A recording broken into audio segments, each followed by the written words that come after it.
오늘은 저번에 업로드된 세계 3대 미녀편에 이어 20세기를 대표했던 세계 3대 미남들을 소개해볼까 합니다. 사실 보는 사람에 따라 기준이 다르고 정답이 없지만 오랜 시간 동안 세계 미남이라는 타이틀이 붙여졌던 3명을 선정해보았습니다. 첫 번째 인물은 비율은 안데르센입니다.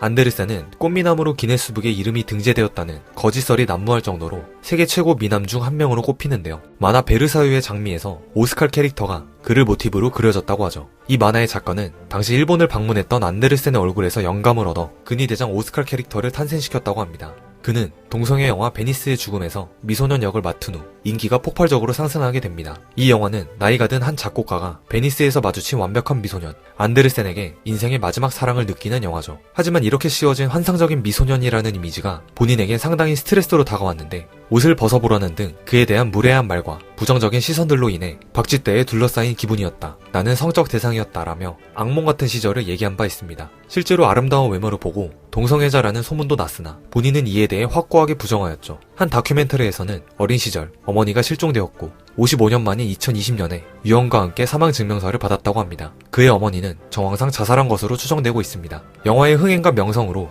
사람들은 그의 화려한 삶을 기대했으나 그는 일찍이 배우 생활을 접었고 현재는 스웨덴에서 음악 선생님으로 재직하고 있다고 합니다.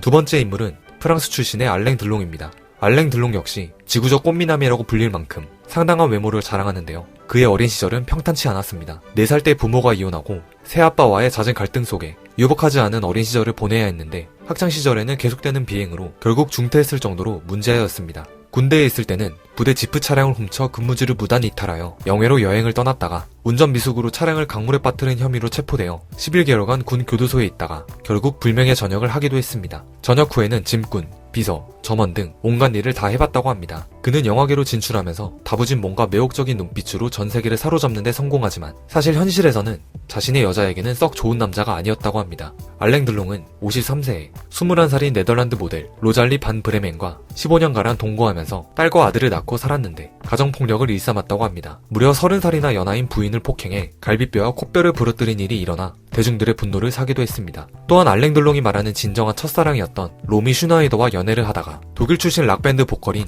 니코와 외도를 하여 아이까지 낳게 되면서 로미와의 인연은 끝이 나게 됩니다. 심지어 들롱은 아들인 아론을 친자로 결코 인정하지 않았고 결국 소송까지 가게 되면서 들롱이 승소하게 됩니다. 하지만 아들 아론의 얼굴은 알랭 들롱의 얼굴을 상당히 많이 닮아 있어 어떻게 친자가 아니라고 인정받아 승소했는지 불가사의할 정도였다고 합니다. 1960년대에는 경호원 살인사건의 유력한 용의자로 지목되면서 경찰에게 조사받으며 수사했지만 증거 불충분과 함께 사건에 연계된 권력층 때문에 알랭은 7년간의 공판 끝에 결국 무죄로 판명이 났으나 살해당한 경호원이 남긴 편지로 인해 구속 직전까지 강도 높은 수사가 진행됐을 정도로 들롱은 유력한 용의자였습니다. 그렇게 사건이 종결된 후에도 마피아의 압력으로 경찰이 수사를 중단했다는 등의 무수한 소문을 불러일으켰습니다. 이러한 막장 인생을 살아온 탓에 그에 대한 대중들의 평가는 부정적이었습니다. 그가 영화계 은퇴를 선언하고 2019년 칸 영화제 공로상 격인 황금종려상 수상자로 선정되었을 때 그의 선을 넘는 막장 사생활로 인해 수상 반대 여론이 강하게 쏟아졌습니다. 이렇게 다사다난하며 굴곡진 인생을 살았던 들롱은 나이가 들면서 프랑스 사회 전반에 환멸을 느껴 1999년 스위스 국적을 취득하여 현재는 스위스에서 살고 있다고 합니다. 마지막 인물은 현재까지도 미남의 아이콘이라고 불리는 레오나르도 디카프리오입니다. 디카프리오의 내용은 재밌는 부분이 많아 조금 길게 다뤘는데요. 우선 그의 영화 부분부터 살펴보겠습니다. 레오나르도 디카프리오는 1990년대에 데뷔한 이후 지금까지도 할리우드 역사상 가장 영향력 있는 위대한 배우로 꼽히고 있는데요. 사실상 할리우드뿐만 아니라 현재 전 세계의 연예계에 가장 큰 영향력을 행사하고 있고 리즈 시절 달게 된 역사상 최고의 꽃미남이라는 타이틀을 수십 년이 지난 현재까지도 이어지고 있습니다. 디카프리오는 무려 4살 때부터 CF나 TV 드라마 단역 등에 출연하면서 연기를 시작했습니다. 디카프리오에게는 연기를 시작하게 된 남다른 계기가 있었는데요. 의붓형이 CF에 나오는 것을 보고 자극을 받아 연기를 시작하게 된 것이죠. 디카프리오는 1991년 비디오용 코믹 호러물인 크리터스 3에 출연함으로써 영화계에 정식으로 데뷔하게 됩니다. 그러는 와중 디카프리오를 무명 배우에서 인지도 있는 배우로 반전시킨 한 작품이 있었는데 1992년 TV 시트콤 성장통의 시즌7이었습니다. 이 작품은 한국에서 방영되지는 않았지만 당시 상당한 인기를 누린 인기 시트콤이었고 디카프리오는 여기서 노숙자 소년 루크 역할로 대중들에게 눈도장을 찍게 됩니다. 그러다가 1996년 드디어 그를 할리우드에서 가장 관능미 넘치는 배우의 대열에 오르게 한 작품 로미오와 줄리엣의 로미오로 출연합니다. 로미오와 줄리엣에서의 수족관 씬은 현재까지도 회자되는 최고의 명장면으로 꼽히기도 하는데 이 영화를 통해 한국에서도 소녀팬이 많이 생기기도 하였죠. 로미오와 줄리엣에 이어서 바로 1997년에 세기의 걸작 타이타닉의 남자 주인공 잭 도슨 역으로 출연하면서 세계적인 스타 반열에 오르게 되었습니다. 사실 투자자들은 주연 배우로 매튜 맥커니를 염두에 두었기에 디카프리오 캐스팅에 반대했지만 제임스 카메론 감독의 생각은 달랐고 그의 선택은 적중하였습니다. 타이타닉은 전 세계 1위로 흥행 기록을 달성하였고 제작비 약 2,346억 원을 투자해 무려 약 2조 1,642억 원을 벌어들였습니다. 또한 타이타닉은 아카데미 시상식에서 무려 11개 부분을 수상하게 되면서 디카프리오의 대표작이 되었습니다. 이렇게 디카프리오는 타이타닉을 통해 세계 최고의 인기 스타로 정점을 찍은 것처럼 보였습니다. 하지만 그는 거기서 멈추지 않았습니다. 이후에도 명작으로 남은 영화들 셔터 아일랜드, 인셉션, 위대한 개츠비 등에 출연하였고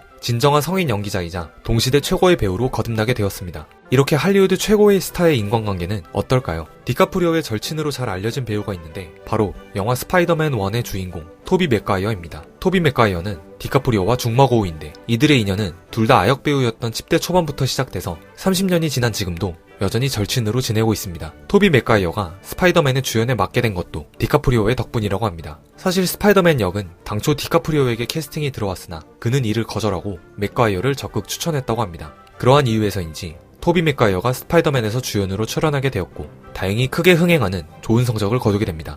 맥과이어 외에도 인셉션에 함께 출연한 루커스 하스와 타이타닉으로 만난 케이트 윈슬렛과도 아주 절친한 사이로 알려져 있습니다. 윈슬렛과는 한 가지 일화가 있는데 촬영 당시에는 둘이 아주 친한 관계였지만 디카프리오가 우울한 시기를 보내면서 서로 연락이 끊기게 됩니다. 하지만 몇 년 뒤 윈슬렛이 그의 생일을 기억하고 네가 그립다라는 카드와 선물을 보내온 것을 계기로 다시 연락이 닿아 지금까지 친분을 유지하고 있죠. 여담으로 윈슬렛이 재혼을 하게 되었는데 결혼식 당시 디카프리오가 에스코트를 서주며 절친임을 인증했다고 합니다. 디카프리오는 수많은 미녀들과 연애를 해온 탓에 바람둥이 이미지로 그려지기도 하지만 활발하고 친절한 사람이라고 평가되고 있습니다. 또한 할리우드에서는 영향력이 있는 만큼 인맥과 신뢰가 두텁지만 절친에게조차 속내를 잘 드러내지 않을 정도로 선을 긋는 편이라고 합니다. 그의 커리어와 인간관계를 보면 알 수 있듯이 어쩌면 완벽해 보일 수도 있지만 그의 사생활을 살펴보면 한 여성에게 정착하지 못한다는 것과 특정 스타일의 여성을 선호하는 여성 편력이 있는 것을 알 수 있습니다. 그의 여성 취향은 금발의 키가 큰 25세 미만의 어린 여성으로 한결같이 확고하였습니다.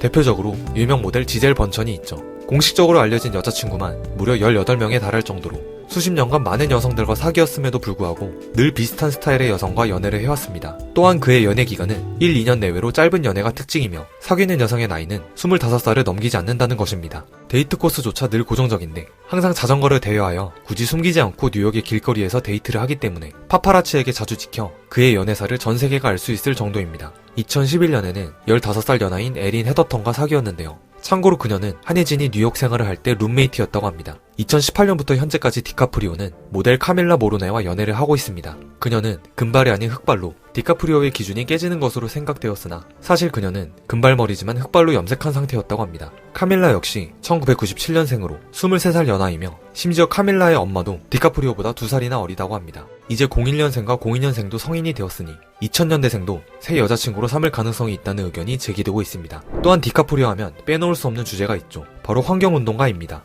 그는 동물보호, 환경 관련 단체에 지속적으로 기부하거나 환경 관련 행사도 지속적으로 주최할 정도로 환경보호운동가로도 활발한 활동을 하고 있습니다. 또한 동물보호주의자이기도 해서 채식만 한다고 합니다. 실제로 디카프리오의 트위터와 인스타그램에 작성된 내용을 보면 죄다 환경에 관한 이야기뿐일 정도로 환경 문제에 관심을 가지고 있습니다. 디카프리오는 어렸을 적부터 멸종동물에 관심이 많았고 주말이면 자연사 박물관에 가서 동물들을 관람하는 게 취미였다고 합니다. 때문에 배우를 안 했다면 해양학자가 됐을 거라고 말한 바 있죠. 1998년 영화 타이타닉 촬영 이후에는 디카프리오 재단을 설립하는 등 환경 문제에 큰 관심을 보여왔습니다. 디카프리오 재단은 앞서 해양 보호를 위해 70억 원을 기부한 바 있으며 지난 2014년 유엔으로부터 평화의 메신저로 지명돼 기후변화 문제에 대해 연설하기도 했습니다. 이후에도 유엔에서 기후변화와 대책에 대한 연설을 하거나 기부하는 등 그의 환경운동은 지금까지도 계속되고 있습니다.